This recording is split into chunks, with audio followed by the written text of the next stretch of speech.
I'm Lieutenant Williams, a police officer attached to the Juvenile Division.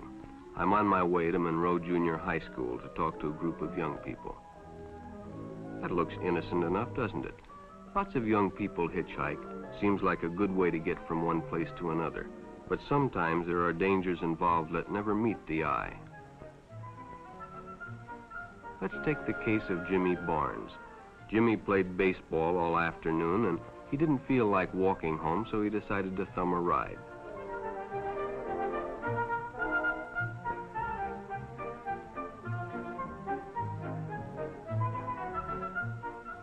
He'd done it 100 times before, and he didn't think anything was unusual when the driver struck up a friendly conversation. In fact, he seemed like a real nice guy.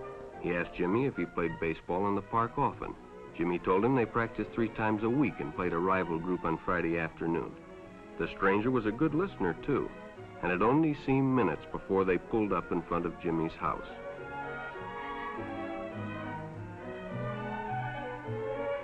When Jimmy got out, the stranger gave him a friendly pat.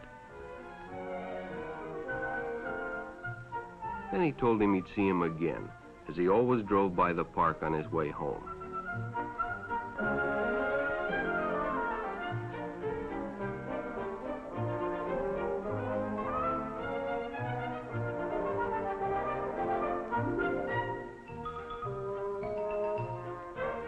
Sure enough, the following day, when Jimmy finished playing ball, well, the man was there waiting.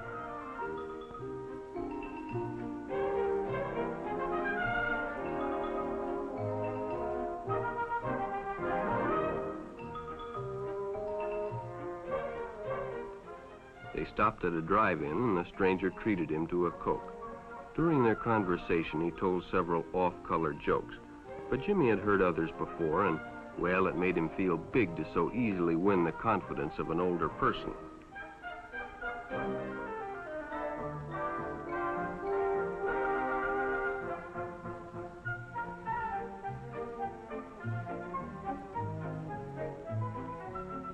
The following Saturday, they went fishing together. By now, they were using first names. Ralph said it was more friendly.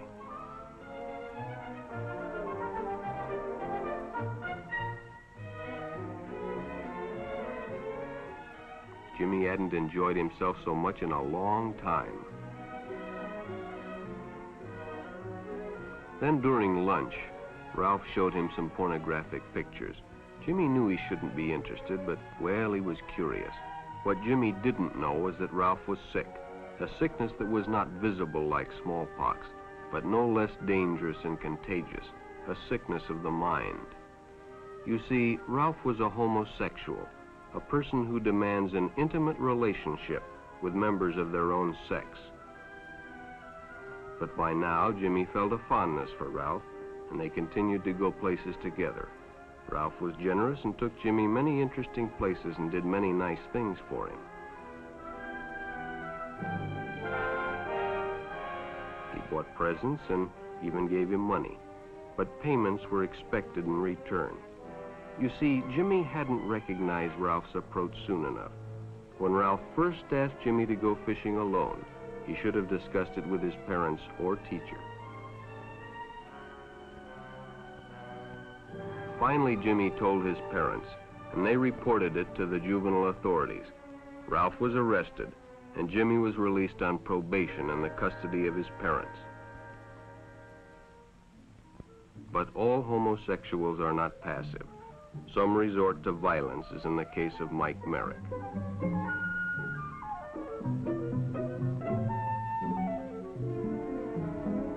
In the heat of competition, no one noticed the man who sat and watched. And when the game broke up and the others left, Mike decided to stay and practice a little longer.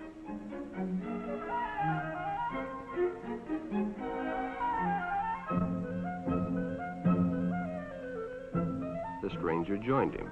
He was friendly and, well, it was better than playing alone. But after a few shots, Mike realized he had already overstayed his time and suggested he better leave. The stranger told him if he'd like to stay longer, he'd be glad to drive him home when they finished. Sounded great to Mike. Chance to play longer and get a ride home, too.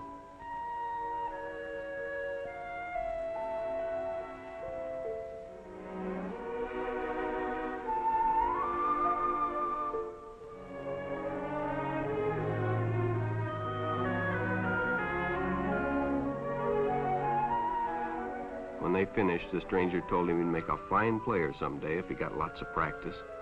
The companionship, the praise, the friendly attitude dispelled any misgivings Mike might have had about going with a stranger.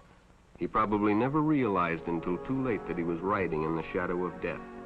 But sometime that evening, Mike Merrick traded his life for a newspaper headline.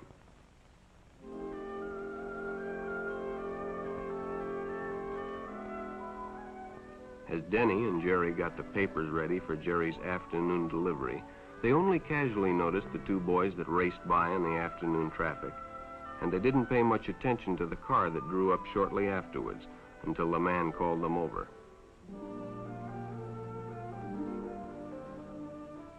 Had two boys been by on bicycles? The boys nodded they had. Could they recognize them if they saw them again? Well, Denny guessed he could. Then hop in, the man said. Those are stolen bikes. Without giving it another thought, Denny got in and the car sped away. Jerry watched. He'd been told many times, if a friend got in a car with a stranger, to write down the license number. It didn't seem to apply, but, well, fortunately, he marked it down.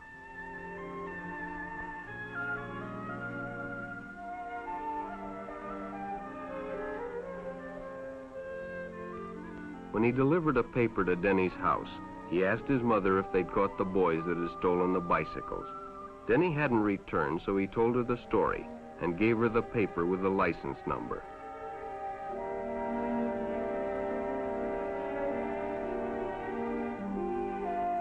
Being a careful parent, she decided to call the police. Jerry supplied the necessary information, and the stranger's car was quickly spotted. It was a good example of how important it is to always get the license number and description of any stranger who takes a young person off alone, no matter what they tell you.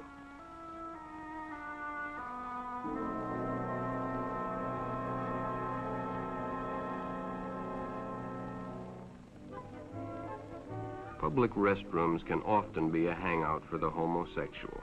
Bobby and his friends hadn't noticed the man who had been in the restroom when they changed, and as it was late, he suggested they take the shortcut under the pier, but the others preferred to take the more traveled way home.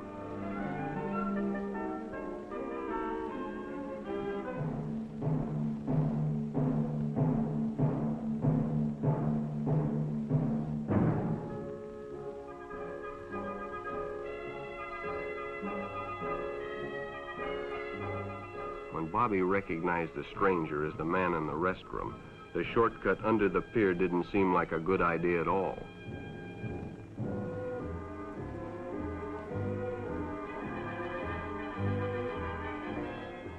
After all, it's more fun to stay with your friends anyway. Bobby had made a wise decision. It may have saved his life. The decision is always yours, and your whole future may depend on making the right one.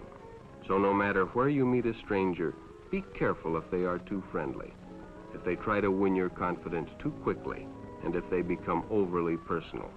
One never knows when the homosexual is about. He may appear normal, and it may be too late when you discover he is mentally ill. So keep with your group, and don't go off alone with strangers unless you have the permission of your parent or teacher.